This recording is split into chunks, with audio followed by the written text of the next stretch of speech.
Dhule corridor झालाच पाहिजे.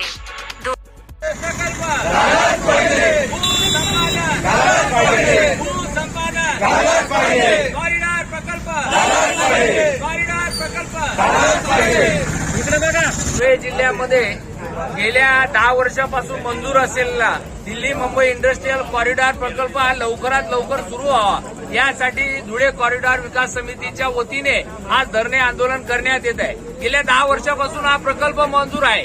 या ठिकाणी उच्चाधिकार समितीची मंजुरी त्याला मिळालेली आहे. प्रादेशिक अधिकाऱ्यांनी भूसंपादनाचा जो प्रस्ताव राज्य शासनाकडे जमा केलेला आहे, असा हा प्रकल्प लवकरात लवकर सुरू व्हावा, भूसंपादन व्हावं आणि धुळे जिल्ह्यातील स्थानिक तरुणांना या ठिकाणी नोकरी रोजगार मिळावा यासाठी आज धुळे कॉरिडॉर विकास समितीच्या वतीने या ठिकाणी धरणे आंदोलन करण्यात येत आहे. आणि ही समिती गेल्या 7 ते 8 वर्षापासून हा प्रकल्प लवकर सुरू व्हावा म्हणून या जिल्ह्यामध्ये प्रयत्नशील आहे.